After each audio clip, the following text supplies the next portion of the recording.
Okay students, last video के अंदर हम लोग डिस्कस कर चुके थे role of macro and micro elements in plant nutrition.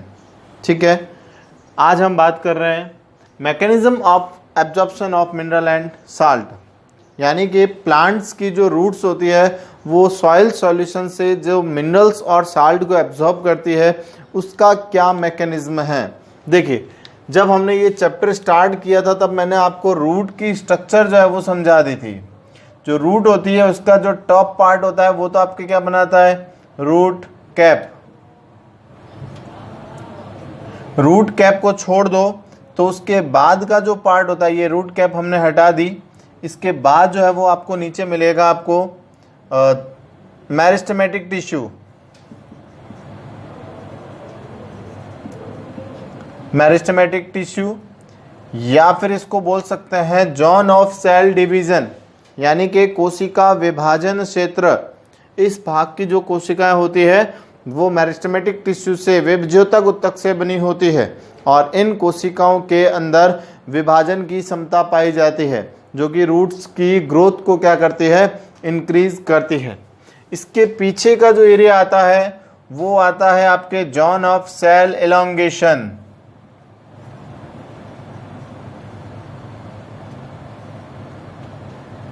Zone of cell elongation यानी कि कोशिका दीर्घीकरण क्षेत्र।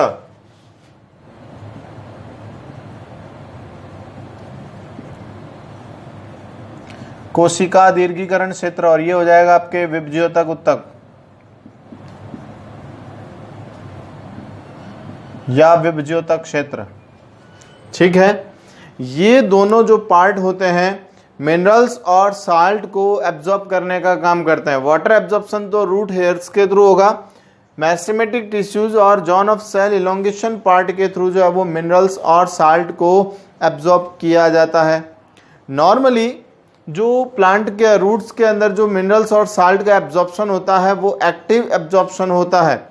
चलिए बात करते हैं, प्लांट के अंदर जो मिनरल्स और साल्ट का एब्जॉर्प्शन है वो टू टाइप से होता है। एक तो है पैसिव एब्जॉर्प्शन,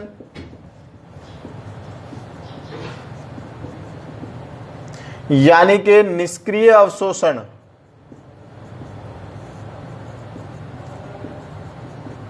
निष्क्रिय अवशोषण। और सेकंड होता है आपके एक्टिव एब्जॉर्प्शन,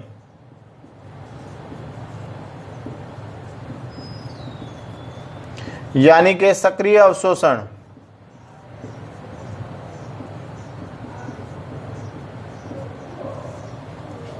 मोस्टली प्लांट के अंदर जो है एक्टिव एब्जॉर्प्शन किया जाता है मिनरल्स और साल्ट का। एक्टिव एब्जॉर्प्शन का मतलब होता है जहां पर मेटाबॉलिक एनर्जी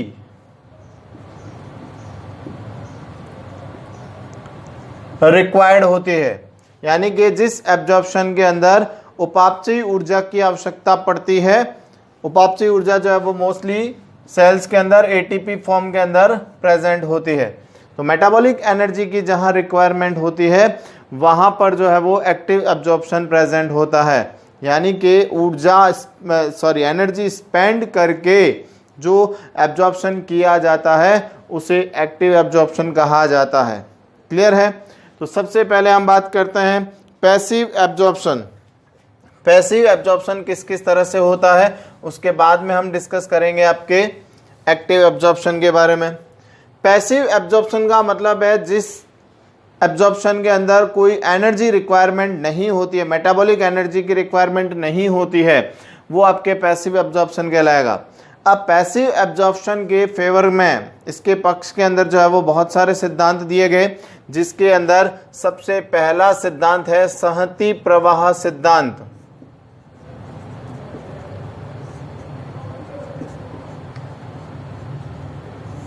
संहति प्रवाह सिद्धांत का मतलब है mass flow hypothesis.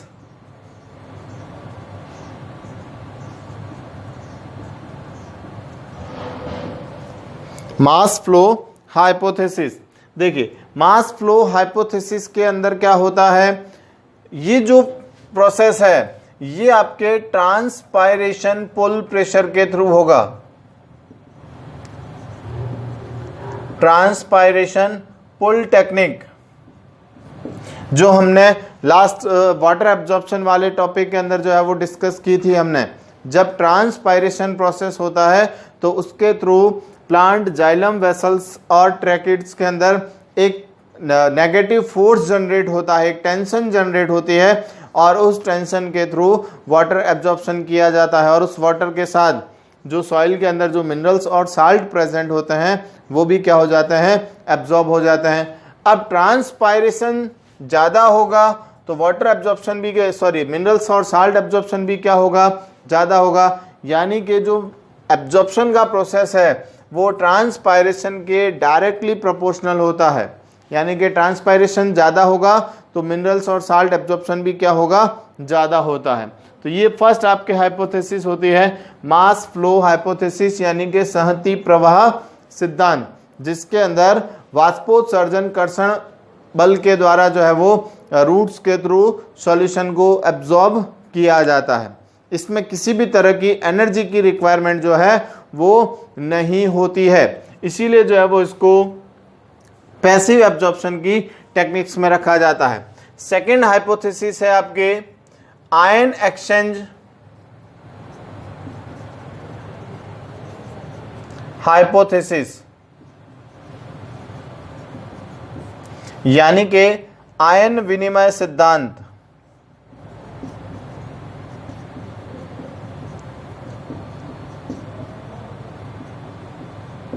Ion exchange hypothesis, देखिए क्या होता है आयन एक्सचेंज हाइपोथेसिस के अंदर, सेल मेम्ब्रेन के आउटर और इनर में, लाइक एज हम इसको इस तरह से डिवाइड कर लेते हैं। ये बीच में एक मेम्ब्रेन प्रेजेंट है, ये आपके आउटर सरफेस और ये इनर सरफेस। तो कोशिका के अंदर और बाहर, यानी कि कोशिका झिल्ली जो बीच में अवरोधक का कार्य करती है, उसके अंदर और बाहर आयनों का क्या होता है, एक्सचेंज होता है। और ये एक्सचेंज किस तरह से होगा, समान आयन जो होते हैं वो एक दूसरे को क्या करते हैं, प्रतिस्थापित कर देते हैं, यानी कि उनका विनिमय कर लेते हैं। कोशिका झिल्ली के दोनों ओर जो आयनों का स्थानांतरण है वो समान प्रकार के आयनों के द्वारा होता है। एक ही जैसे आयन, जैसा आयन, जैसे कि कैटायन कैटायन को एक्सचेंज करेगा, एनायन एनायन को एक्सचेंज करता है। इस तरह से जो है वो क्या होता है, आयंस का ट्रांसफर, मिनरल्स और आयंस का जो है वो ट्रांसफर होता है। जैसे कि बात करें पोटेशियम आयन हाइड्रोजन आयन को रिप्लेस करके जो है वो एंटर कर जाते हैं, तो दोनों ही पॉजिटिव आयंस है, एनायंस होंगे, और ये एक दूसरे को क्या कर रहे हैं, एक्सचेंज कर लेते हैं। लाइक एज क्लोरीन ब्रोमीन से जो है वो रिप्लेस हो जाएगा, क्लोरीन ब्रोमीन से रिप्लेस हो सकता है, और भी कुछ एनायंस और कैटायंस होंगे वो अपने सेम चार्ज वाले आयंस को क्या कर देते हैं, रिप्लेस कर देते हैं। तो इसे कहा जाता है आयन एक्सचेंज हाइपोथेसिस, यानी कि प्लाज्मा झिल्ली या कोशिका झिल्ली के अंदर और बाहर समान प्रकार के आयनों का क्या होता है, विनिमय हो जाता है, बस स्थान बदल देते हैं। अगर हाइड्रोजन आयन सेल के अंदर प्रेजेंट है तो वो बाहर चले जाएंगे, उसकी जगह पर पोटेशियम आयन जो है वो एंटर कर जाते हैं। क्लियर है, ये तो हो गई आपके आयन एक्सचेंज हाइपोथेसिस। और थर्ड हाइपोथेसिस आती है आपके डोनन इक्विलिब्रियम हाइपोथेसिस।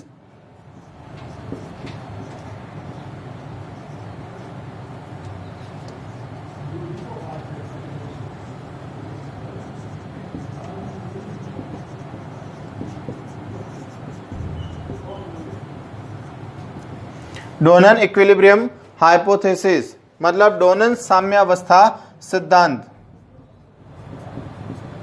डोनन साम्यावस्था सिद्धांत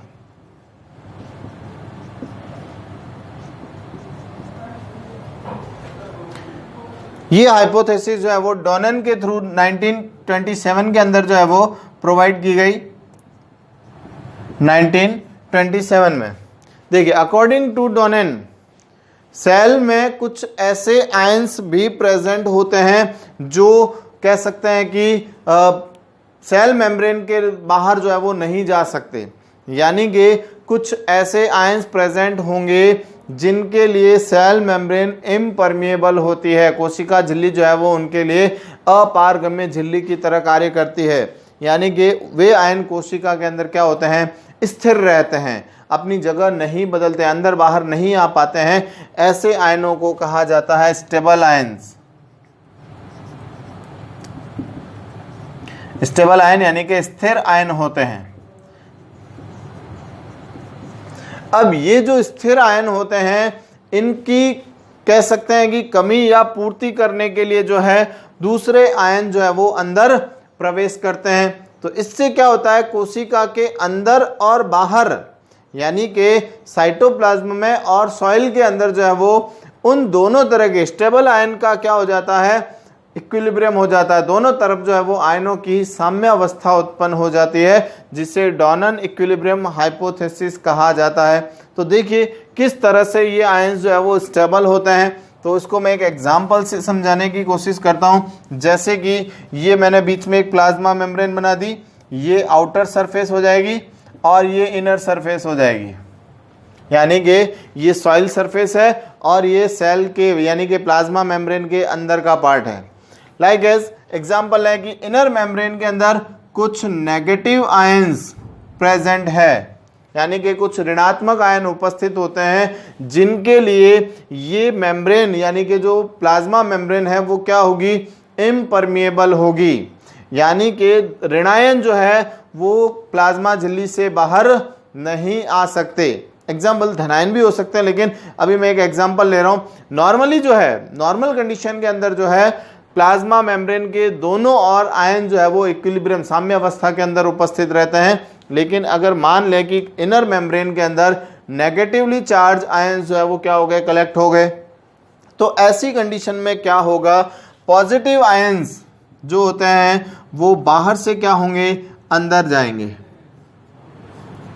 सिर्फ पॉजिटिव आयंस जो है वो बाहर से अंदर जाएंगे, लेकिन नेगेटिव चार्ज आयंस जो है वो बाहर नहीं आ सकते, क्योंकि प्लाज्मा मेम्ब्रेन उनके लिए क्या है, इम्परमिएबल है, अपारगम्य झिल्ली की तरह कार्य करेगी। तो ये पॉजिटिव आयंस जब अंदर चले जाएंगे तो सॉइल के अंदर क्या बच जाएगा, आपके नेगेटिव आयंस जो है वो रह जाएंगे।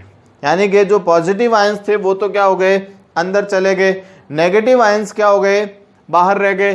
तो सेल के अंदर जितने नेगेटिव आयंस प्रेजेंट थे, बाहर भी जो है वो उतने नेगेटिव आयंस क्या हो जाते हैं, कलेक्ट हो जाते हैं। यानी कि आउटर सरफेस और इनर सरफेस पर नेगेटिव आयंस जो होते हैं वो इक्विलिब्रियम स्टेज के अंदर जो है वो आ जाते हैं, साम्य अवस्था के अंदर आ जाते हैं। इसे कहा जाता है डॉनन इक्विलिब्रियम हाइपोथेसिस।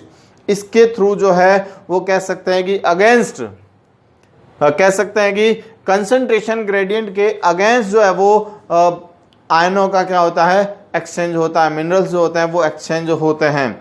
तो इन तीनों मेथड के अंदर किसी भी तरीके से जो है वो मेटाबॉलिक एनर्जी यूज नहीं हो रही है, इसीलिए इसे पैसिव एब्जॉर्प्शन कहा जाता है।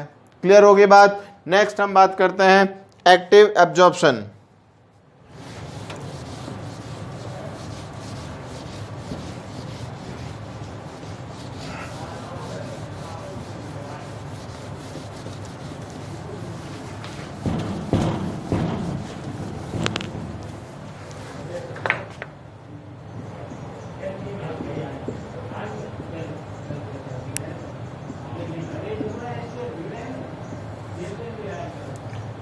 यानी कि सक्रिय अवशोषण।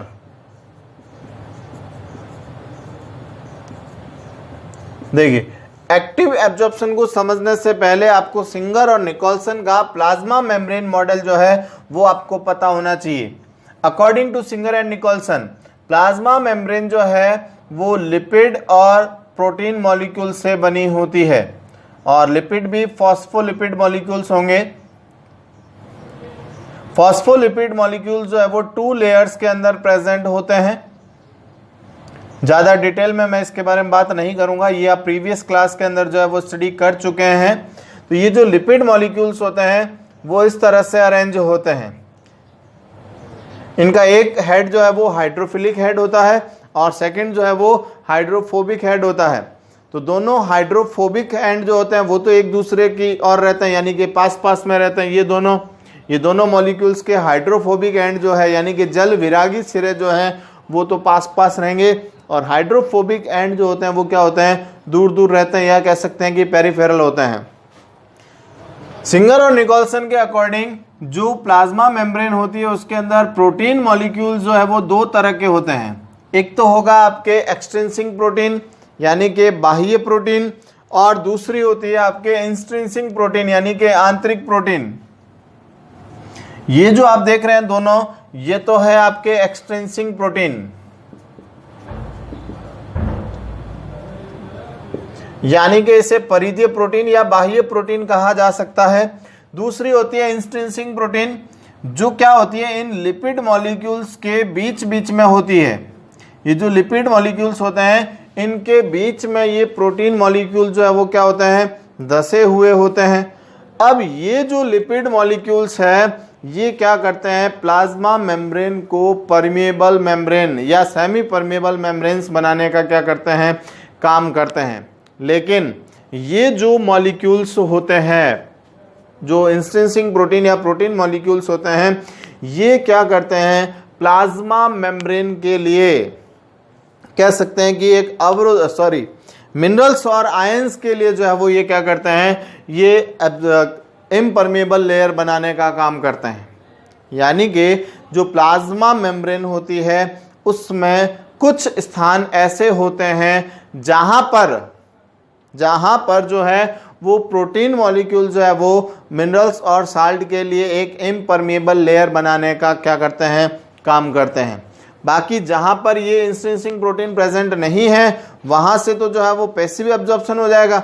अब जहां जहां पर ये प्रोटीन मॉलिक्यूल्स प्रेजेंट होंगे वहां पर ये प्रोटीन मॉलिक्यूल्स क्या करते हैं, कैरियर का काम करेंगे, यानी कि ये एक वाहक अणु की तरह कार्य करते हैं, कैरियर का काम करेंगे। लाइक एज अब हम बात कर लेते हैं कि ये इसकी प्लाज्मा मेम्ब्रेन हो गई और ये यहाँ पर प्रोटीन मॉलिक्यूल जो है वो क्या होते हैं, प्रेजेंट होते हैं। आउटर और इनर प्रोटीन मॉलिक्यूल्स प्रेजेंट होंगे। ये इनर सरफेस हो जाएगी, सेल का इनर पार्ट हो जाएगा, और ये आउटर पार्ट हो जाएगा। अब आउटर पार्ट के अंदर कोई भी मिनरल्स और साल्ट प्रेजेंट है, लाइक एज हम एग्जांपल ले लेते हैं, पोटेशियम आयंस प्रेजेंट है और पोटेशियम आयन को ट्रांसपोर्ट होना है सेल की इनर मेम्ब्रेन के अंदर, यानी कि साइटोप्लाज्मा के अंदर एंटर करना है, बट ये जो प्रोटीन मॉलिक्यूल्स हैं ये इनको जाने से रोक रहे हैं। तो क्या होगा, ये प्रोटीन मॉलिक्यूल्स एटीपी यूज करेंगे। एटीपी यूज करने के बाद में ये एक्टिव कैरियर में कन्वर्ट हो जाते हैं, यानी कि जो प्रोटीन मॉलिक्यूल्स होते हैं वो नॉर्मल इनएक्टिव फॉर्म के अंदर प्रेजेंट रहेंगे। एटीपी यूज करने के बाद में ये एक्टिव कैरियर के अंदर क्या हो जाता है, कन्वर्ट हो जाता है। अब ये जो सक्रिय वाहक है, एक्टिव कैरियर या जो सक्रिय वाहक है, ये सक्रिय वाहक इन आयंस के साथ अटैच होकर के एक कॉम्प्लेक्स बना लेता है, जिससे एक्टिव कैरियर कॉम्प्लेक्स कहा जाता है या कैरियर कॉम्प्लेक्स कह सकते हैं। यानी कि वाहक, जटिल वाहक सम्मिश्र कॉम्प्लेक्स कैरियर, या कह सकते हैं जटिल वाहक सम्मिश्र बना लेते हैं। जैसे कि ये पोटेशियम आयन इसके साथ अटैच हो गए और ये आपके एक कैरियर कॉम्प्लेक्स बन गया। अब ये जो कैरियर कॉम्प्लेक्स है ये क्या होगा, मेम्ब्रेन के दूसरी साइड में जाएगा। दूसरी साइड में जाने के बाद इन पोटेशियम आयंस को दूसरी तरफ यानी कि सेल मेम्ब्रेन के इनर साइड के अंदर क्या कर देगा, ट्रांसफर कर देगा, और ये फिर से किस में कन्वर्ट हो जाएगा, इन एक्टिव कैरियर में कन्वर्ट हो जाएगा।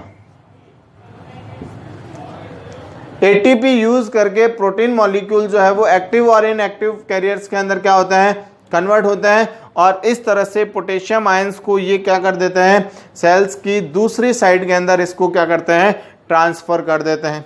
बिकॉज यहाँ पर एटीपी मेटाबॉलिक एनर्जी यूज होती है, इसीलिए जो है इसे एक्टिव एब्जॉर्प्शन कहा जाता है।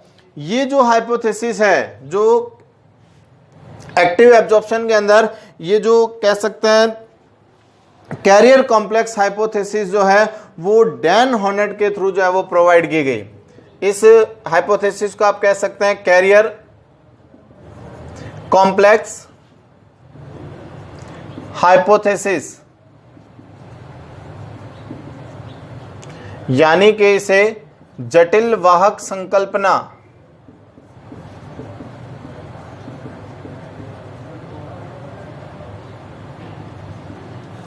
और ये जो है वो प्रोवाइड की थी डैन हॉनेट।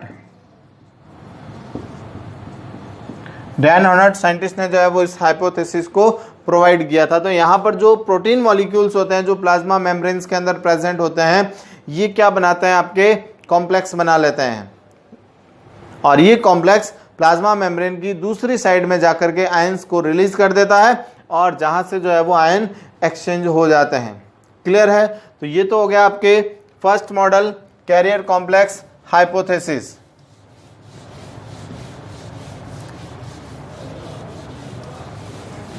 नेक्स्ट हम बात करते हैं आपके साइटोक्रोम पंप थ्योरी।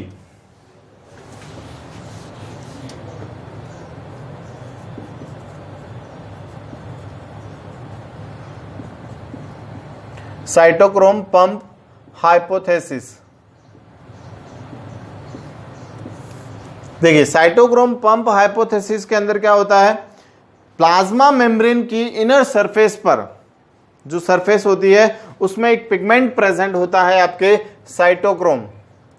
ये साइटोक्रोम पिगमेंट क्या करता है, कुछ स्पेसिफिक आयंस को ही ट्रांसफर करता है। लाइक एज ये नेगेटिव आयंस को ही जो है वो सेल मेम्ब्रेन की दूसरी साइड में जो है वो ट्रांसफर करेगा। पॉजिटिव आयंस जो होते हैं वो पैसिव एब्जॉर्प्शन के थ्रू ही एंटर करेंगे।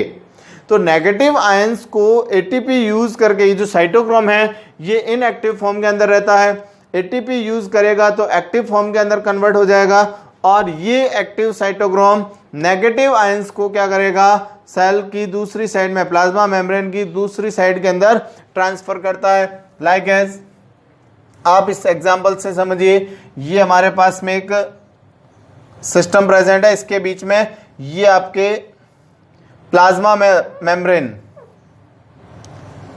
ये हो जाएगा आपके प्लाज्मा मेम्ब्रेन। यहां पर नेगेटिव पॉजिटिव आयंस दोनों प्रेजेंट होंगे। प्लाज्मा मेम्ब्रेन्स पर साइटोक्रोम प्रेजेंट होता है, साइटोक्रोम पिगमेंट प्रेजेंट होगा। साइटोक्रोम पिगमेंट नेगेटिव आयंस को अपने साथ ऐड करके एक कॉम्प्लेक्स बनाएगा, यानी कि साइटोक्रोम पहले एटीपी खर्च करेगा, एटीपी खर्च करके ये एक्टिव साइटोक्रोम के अंदर कन्वर्ट होगा। ये एक्टिव साइटोक्रोम नेगेटिव आयंस को, ऋणायंस को क्या करता है, अपने साथ अटैच करेगा और इन ऋणायनों को सेल के दूसरी साइड में, यानी कि इनर मेम्ब्रेन या इनर पार्ट की तरफ जो है वो क्या कर देगा, ट्रांसफर कर देता है। तो साइटोक्रोम जो है वो सिर्फ नेगेटिव आयंस को ट्रांसफर करेगा, पॉजिटिव आयंस जो है वो पैसिव एब्जॉर्प्शन के थ्रू क्या हो जाते हैं, ट्रांसफर हो जाते हैं। और इस तरह से ये जो है वो एक साइटोक्रोम पंप की तरह काम करेगा, यानी कि जो इनर मेम्ब्रेन होती है, इनर मेम्ब्रेन पर साइटोक्रोम एक पंप की तरह कार्य करता है जो कि सिर्फ नेगेटिवली चार्ज आयन को ट्रांसफर करने का काम करता है। तो ये कह सकते हैं कि साइटोक्रोम पंप थ्योरी जो कि लुंडेगार्थ और बर्नस्ट्रोम के थ्रू जो है वो प्रोवाइड की गई थी। लुंडेगार्थ एंड बर्नस्ट्रोम के थ्रू जो है वो इसको क्या किया गया था, प्रोवाइड किया गया था। क्लियर है? तो ये चैप्टर जो है वो अपना कंप्लीट होता है, जिसके अंदर हम mechanism of minerals and salt absorption की जो है वो टेक्निक के बारे में बात करते हैं। अपना चैप्टर नंबर 8 जो है वो क्या हो गया है, कंप्लीट हो गया है। नेक्स्ट वीडियो के अंदर हम चैप्टर नंबर 9 स्टार्ट करेंगे।